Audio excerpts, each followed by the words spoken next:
Fine. You know what? Fine. I'll just get back in the goddamn rowboat. Jesus Christ.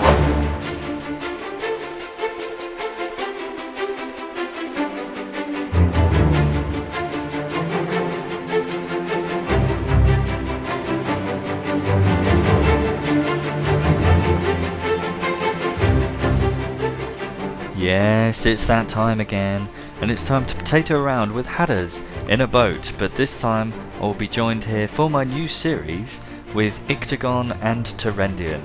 In this new series, which is rather delightfully called TTTeamwork, very imaginative there, I will be joining other TTT members, and effectively I'm just going to display what you can achieve as a team of 3. Divisions generally are going to be 3. Occasionally I might be lucky enough to get one with 2, but in this case the TTT teamwork here is pretty good, and between the 3 of us we managed to carry to the higher extent our team throughout this battle. So we're going to mix between the 3 camera shots today. I've managed to get everyone's replays. So we got myself in the Des Moines, we got Ictogon in the USS Montana, the Tier 10 American battleship, and we have Tyrendian in the rather dirty IJN Zhao. So we got the fire breather over there, I'm set up full anti-destroyer role, and we got the Montana who's going to rock up and delete things every so often, because apparently that's what Montanas do. I didn't think that was the case, but lately their guns seem to be pretty sick. So straight in with Tyrendian cam here, we're going to focus on the Zhao because he's the one that starts opening fire first. He's firing at a Kurvurst and immediately sets him on fire because Zhao. We can see me in front there, and Ictogon is just over to the west side. Now the rounds are going out from Tyrendian again, and he gets some nice big hits again, and I think he's going to do what I do here, where he switches between targets to try and set as many different targets on fire as possible. Now I've switched cam to myself, you see Tyrendian's rounds going out first there, and mine on the high arcs following behind. Tyrendian looks like he gets a couple of hits, I get a few hits, and again my goal is to set this guy on fire. Which I do, which is nice.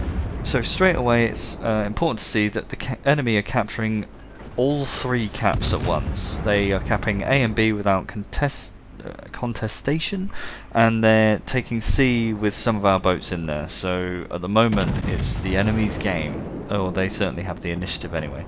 We've popped over to the Montana here just to see probably one of the best shots I've seen. He fires the volley out, and it goes dark, and then suddenly 5 citadels out of nowhere.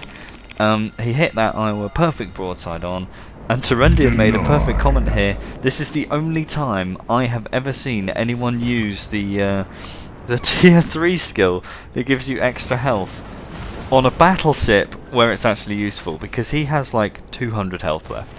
So that stupid skill that you should never ever have on a battleship saved his life, which is great.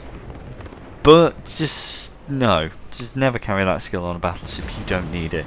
Whilst it may look wonderful on a Yamato to have more than 100,000 health, everyone's just looking at you like you're an idiot, because ultimately you've spent 3 points to get 4,000 health.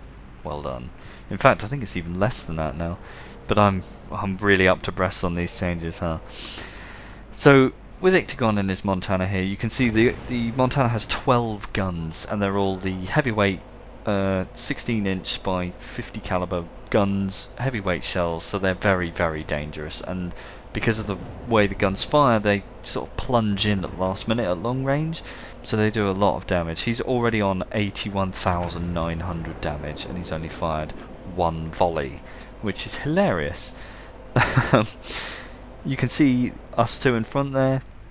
Now Tyrendian's going off to... We've actually managed to cap A to help hold it, I believe, and to try and stem this enemy flow that are coming up the west side of that island there. I've gone to the centre to try and contest there's a Fletcher there, giving it large, thinking he's the man, trying to contest everyone in B and shoot across into C.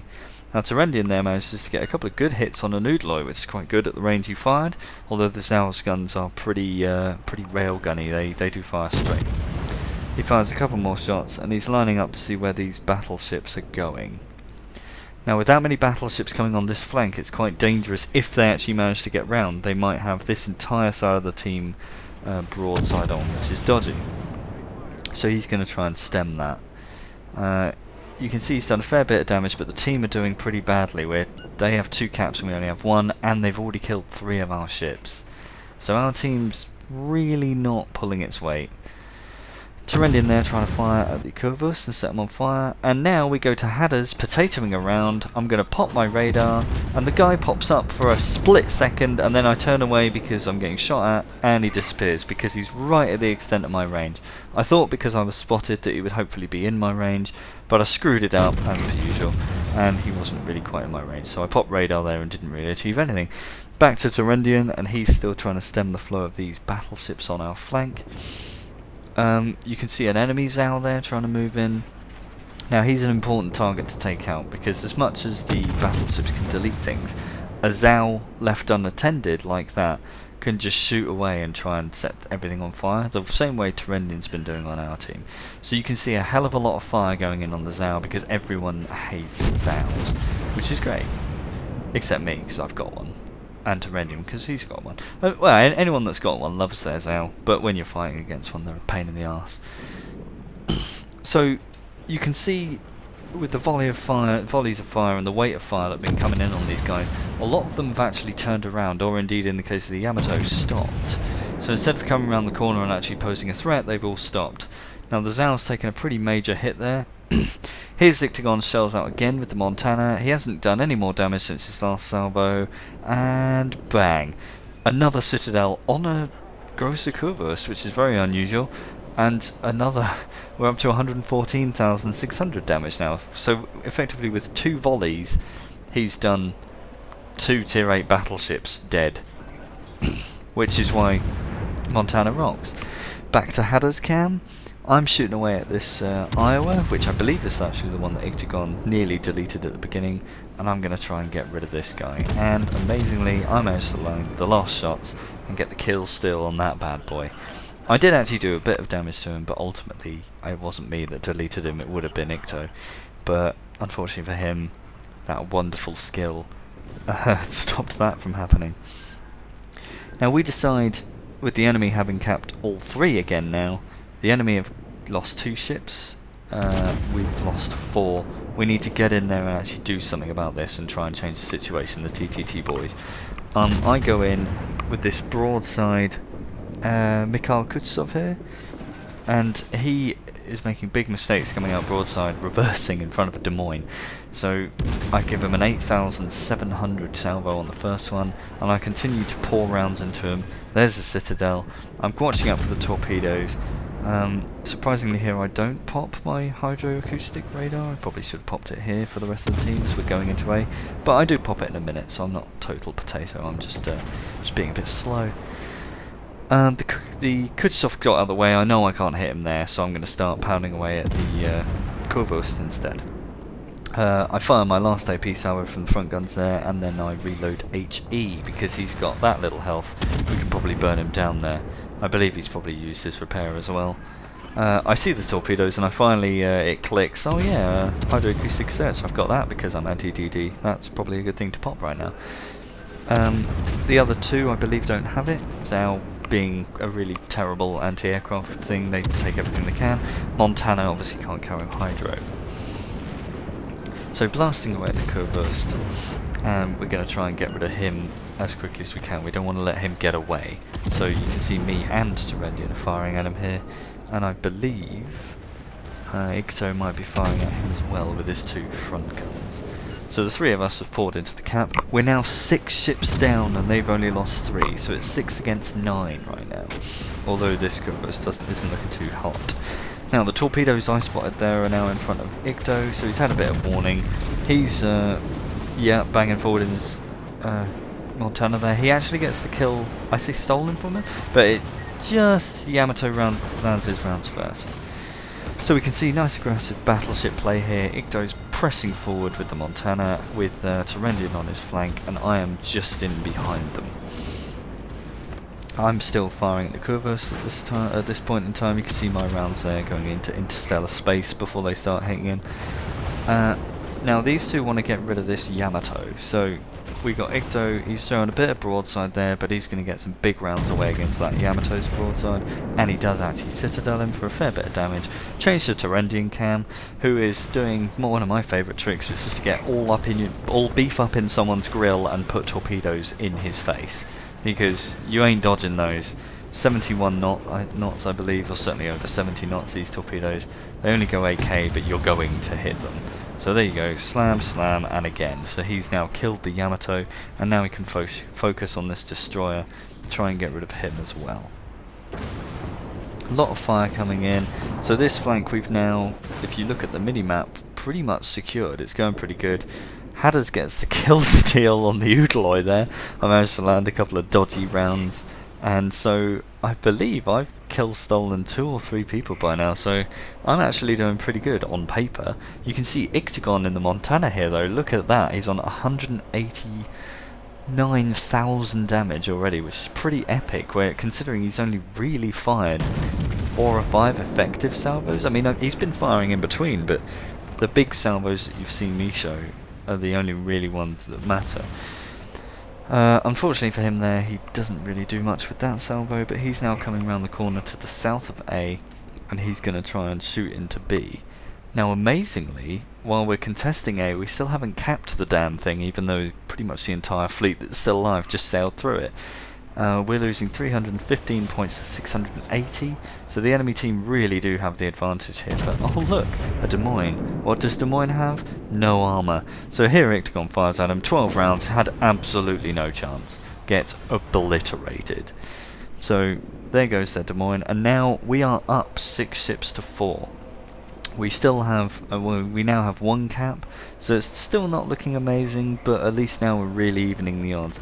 And this TTT are getting quite a lot of the kills here. So going in on the Donskoy, Icto's can fire his guns at the cruiser because cruiser has less armour, and this thing is beautiful at penetrating weaker armour. He gets a couple of half decent hits, and there's his high caliber for 229,000 damage. So he does a decent wedge of damage to Donskoy there, and I believe now he's going to focus on the Kurwurst. Now there's a pesky little destroyer, I think it is, hiding over there. It might be a cruiser, who's spamming the hell out of the Montana here. So he doesn't want to get caught out broadside. He's now pointing bow into the enemy ships, and he's taking a lot of fire. He's actually the sort of forwardmost boat. Now this shot here is a key note to why angling works. Did you see that?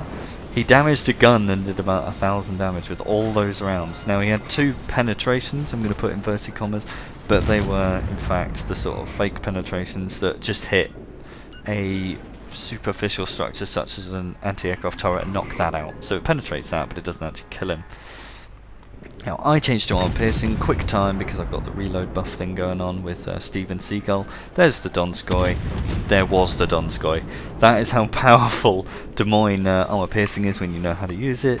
I'm up to 128,000. We pop back to Ictogon and his Montana, who's now on 235,000 damage. He's now heading in. He's going super aggressive against this Kurwurst, who is, again, he's still bowing. He's going to pop some rounds off. I think he's going to aim at his turrets to try and knock those out, because he knows he can't really penetrate him from there, and he only does 2,200 damage, which is a shame. Now, I'm trying to steam around the north side of that island to try and get the kill steal on this Kurwurst, because I believe I'm hanging on 4 kills right now, so I'm trying to get my Kraken. Tyrendian is just to the south of the Montana here. So everyone's trying to get their damage in because they realise now that the game's over and we really can win this thing. Montana in close, but he may as well not have fired because there's a close quarters expert. He's up to 239,000 damage. Back to Tyrendian, who's on 158,000 damage, so we're all getting ridiculous damage numbers. There's his Confederate, 160, sets a fire as well. And that poor destroyer is desperately trying to get away from the fleet, but no chance. He's now the last one. He's getting slotted by everything. There's rounds coming in from everywhere, and he's probably fired his guns recently by the looks of the fact that he's not disappearing, and that is game over. Now, where I would normally have a run through the results, instead I'm just going to have a quick canter through everyone's so you can see each person's display screen here for the final results. You're welcome to pause it, of course, if you want to see anyone's in more detail, but I added everything together. Between us we did 529,981 damage and 7 kills, so our contribution was not small. You can see we came 1-2 and then Tyrendian came 4th there because he's a scrub. The person who did the most damage was Ictogon, which is very impressive in his Montana. I came 2nd, probably because I shot at destroyers, but I actually did the least damage, and Tyrendian came in 2nd there for damage done. Overall then, a really great game, and I hope a good show of teamwork and how you can work to really carry a team, especially if you don't have anyone you know that plays World of Warships. You can always try and find people randomly in games, especially in ranked. Ranked is a great place to meet the same people and over again, get used to them, get to know them, and maybe message them. Believe it or not, that is how they formed TTT. I've been Hadders. I hope you learned something, and I hope you enjoyed watching the video. I hope that this series takes off and that it's sort of, you know, semi-popular, but by all means put comments in the bottom as to what you think I could do to improve it or what I could do next. Have fun out there, and seeing as I haven't said it yet already, good luck with ranked, because I only just started today and Jesus.